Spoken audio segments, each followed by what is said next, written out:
بسم الله الرحمن الرحيم الحمد لله والصلاة والسلام على رسول الله وعلى آله وصحبه وله. السلام عليكم ورحمة الله وبركاته. Welcome to the Fiqh class. Today, inshallah, we will discuss the Adhan and the Iqamah. But before that, we want to finish one topic related to the previous issue about praying during the time of prohibition. If someone missed the Asr prayer, can he pray before sunset? Can he or can't he? Yes, although the Prophet ﷺ forbade prayer at sunset. Someone prayed Salatul Subh and he remembered that he missed the Isha prayer. Can he pray the Isha prayer after Subh prayer, or he has to wait until the sunrise? They can pray. They can pray. He can pray. Why? He's missing a salah. He's missing a salah and he has to pray. But didn't the Prophet ﷺ say there is no prayer after Subh prayer? Did he make an exception? No. Or this is an exception? He doesn't have to make an exception. This issue is very important, especially when it comes to Tahiyyat al-Masjid. When you enter the masjid, the Prophet ﷺ said, whoever comes to the masjid, he should perform 2 rak'ah before he sits down. And at the same time, the Prophet ﷺ said, there is no prayer after Subh until sunrise, and after Asr until sunset. So what do? If you came to the masjid, after you prayed Subh, you left, then you came back after half an hour, and there is still half an hour for the sunrise. You came to the masjid half an hour before the sunrise. You already prayed Subh. Do you sit down, or you pray and sit down? Pray 2 rak'ah and sit down. Pray 2 rak'ah and sit down. You sit down. Sit down. You sit down and you don't pray. Oh, so we have different opinions now. Pray 2 rak'ah and sit down because of we said last year, as Bilal radiallahu anhu did. What did Bilal radiallahu anhu do? He used, every time he performed wudu, he prayed 2 rak'ah, and the Prophet ﷺ approved it. And then the other time, it wasn't planned, when a man walked into the masjid, and the Prophet ﷺ ordered him to pray 2 rak'ah when he walks into the masjid. Yeah. It was in the middle of Salat. Yeah, but the Prophet ﷺ asked him to pray. It was not a time of prohibition. Why you sit down and you don't pray? Didn't the Prophet ﷺ said, whoever comes? Because that's general and this is specific. Like, what is specific? the prohibition is more specific. The prohibition is more specific. Yeah. That's the opinion of Imam Abu Hanifa rahimahullah and whoever agreed with him. But the opinion of Imam Shafi'i, that this is specific. The prohibition is general. Whoever you don't pray after Subh prayer until sunrise, that's general. And this is an exception. The Prophet ﷺ said, whoever comes to the masjid, he should perform 2 rak'ah. He did not say, unless it is a time of prohibition. We already agreed that if there is a cause, just like Subh prayer, you missed a prayer and you came, you pray it any time. So they say, Shafi rahimahullah and others who agree with him, they say, you don't pray as long as there is no reason. You just want to do optional prayer. But if there is a reason, you came to the masjid, then you pray. So the issue is, what is specific and what is general? According to Imam Shafi rahimahullah, the tahiyyah of the masjid is specific and the prohibition is general. But according to Imam Abu Hanifa rahimahullah and others, the prohibition is specific and the tahiyyah is general.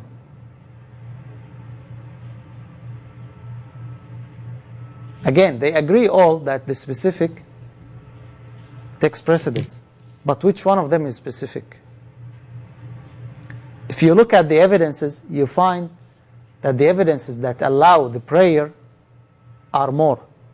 And that's why you go with it. But still, if someone said no, the opinion of Abu Hanifa rahimahullah is correct, that's okay, it is valid also. But you notice that there are many evidences, just like the example that was mentioned Bilal radiallahu anh, the Prophet ﷺ heard his footsteps in paradise, and he asked him why. He said, whenever. Whenever means what? Anytime.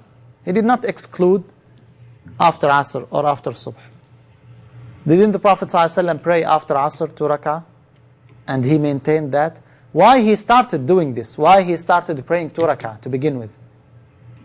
Didn't he say that after Asr you don't pray? But there was a reason. He missed the 2 optional rak'ah after Dhuhr, which tells you if there is a reason, you pray. So that's the issue about the prohibition after Subh, after Asr, during the Zawal, before the Zawal. Now, we move to the Adhan and Iqamah. What's the description of the Adhan? How do we perform the Adhan? What do we say? Oh people, come to pray. What do you say? What is the Adhan? You don't know the Adhan, right? Allahu Akbar, Allahu Akbar. Allahu Akbar, Allahu Akbar. Ashhadu an la ilaha illallah. Ashhadu an la ilaha illallah. Ashhadu anna Muhammadan Rasulullah. Ashhadu anna Muhammadan Rasulullah. Hayya ala salah. Hayya ala salah. Hayya al falah.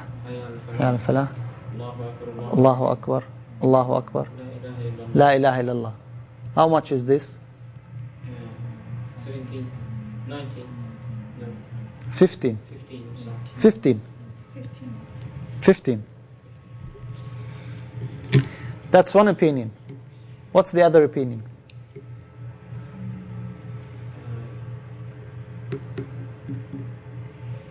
There's many different opinions. Many? No, it's not many.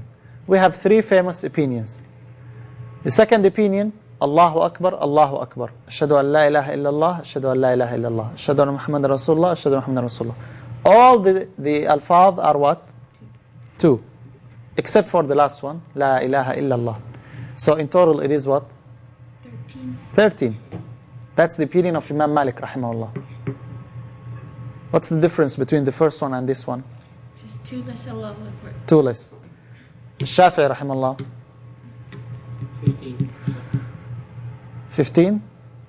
That's one opinion. But the famous opinion? 19. 19. Yes, 19. How 19? Allahu Akbar, Allahu Akbar. Allahu Akbar, Allahu Akbar. Ashhadu an la ilaha illallah. Ashhadu an la ilaha illallah. Ashhadu anna Muhammadan Rasulullah. Ashhadu anna Muhammadan Rasulullah. Ashhadu an la ilaha illallah. Ashhadu an la ilaha illallah. Ashhadu anna Muhammadan Rasulullah. Ashhadu anna Muhammadan Rasulullah. Hayya ala salah. That's what we call tarji'. You say, Ashhadu an la ilaha illallah, Ashhadu an la ilaha illallah, Ashhadu anna Muhammadan Rasulullah, Ashhadu anna Muhammadan Rasulullah. Then you go back. But you say them not out loud. You say them, that's why You say them not out loud, but also not silent. You say them with a very light voice. But you hear them. I used to hear them sometimes in Egypt, but Yeah. they used to pause, and I didn't understand why they paused. Yeah. And That's what we call tarji'. And that's the adhan of Abu Mahdura radiyallahu anh. So how many opinions do we have? 3. There is a 4th one. There is a 4th one. But it is not common. The adhan of people of Kufa. So now we know the description of adhan.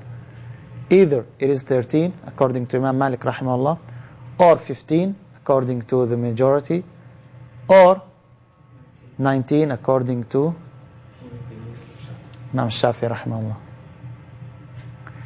What's the ruling of the adhan? Is it a must, or it is recommended, or it is collective obligatory on some group? If they did not do it, everyone is sinful. It's must only for the resident, not for the traveler. What's the ruling of the adhan?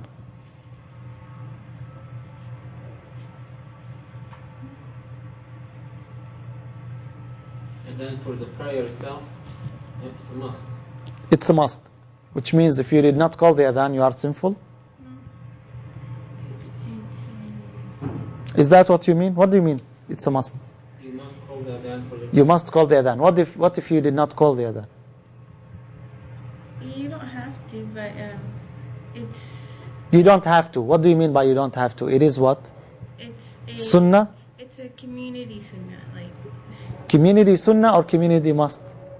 community. The masjid should call it, definitely, but in your own houses you don't necessarily have to. So it is a must in the masjids. Is that what you're saying? It is a must in the masjid but not in the house? I don't know. Give me an opinion. You have to be specific.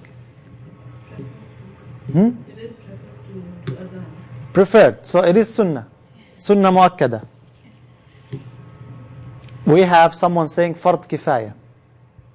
That's what I meant. Like community friends. It's a sunnah mu'akkad. Sunnah muakkada. What if no one did it? That's the meaning of sunnah muakkada. So it is established sunnah. The Prophet ﷺ and the companions used to raid other people. How? They used to wait. If the adhan was called, they won't attack. But if the adhan was not called, they would attack. What does that mean? That means that even though it's a community thing, the community has to establish it. So, don't you believe that fard kifaya, it is fard kifaya? It is in the book. Read the issue and see the different opinions based on the evidences. Okay? Because there is difference of opinions regarding the ruling of the adhan. The time of the adhan. When do you call the adhan? According to book. When do you call the adhan? The adhan is at the time of the prayer, when the time of the prayer comes. Yeah, before or when it comes? At the time. At the time. All scholars agreed that there is no adhan before time. You don't call the adhan before time. Okay? However, there is an exception. What's that exception? Subh prayer. Subh prayer. Why it is an exception? Remember, the Prophet ﷺ said, "Inna Bilalan yu'adhinu bilayl." Bilal performs the adhan at night. So scholars differed. Can you call the adhan before time or not? They all agreed, for other prayers you don't call it. But for subh prayer there is a difference of opinions. There is adhan in the night, and then there is the adhan at dawn, when dawn starts.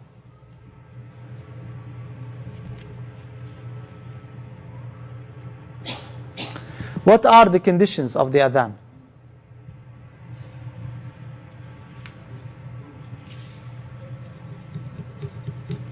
Or the mu'adhin, the one who calls the adhan, should he be the one who calls the iqamah or not? Is it recommended or it's not an issue? Anyone can call the adhan and anyone can call the iqamah. There is a hadith where the Prophet ﷺ asked the mu'adhin to let the other one calls the iqamah because he called the adhan. What does that mean? Some scholars said the one who calls the adhan, he's the one who calls the iqamah. Is it a condition for the adhan that the one who calls the adhan cannot talk during the adhan? Let's say now it is time for dhuhr prayer. So we call the adhan. And the mu'adhin is saying, Ashhadu an la ilaha illallah. Then the phone rang. Hold on, I'm calling the adhan. Ashhadu an la ilaha illa. Is that permissible or he has to go back all the way? Allahu Akbar, Allahu Akbar. There is difference of opinions also here. Can the mu'adhin call the adhan without wudu? No. Yes, he can. Why? Why not? Allah said, "O you who believe, when you call the prayer or when you pray, perform wudu." The obligation to call the adhan or to pray? Analyzing it part of the prayer, I guess it's not. It's introduction, it's not part of the prayer. Can he be ritually impure, the major impurity, junub? Now, where is the adhan called, usually? In the masjid. You know, in some countries, adhan is official job, just like imam. So there is muadhin and there is imam. And I know personally, some muadhineen, they extended a cord from the mimbar, from the pulpit, where they call the adhan, to their room. So they don't go all the way to the place, and they call the adhan with the mic from their room. This happened. What's the ruling? Do you have to be pure or not? Do you have to face the qibla during calling the adhan or not?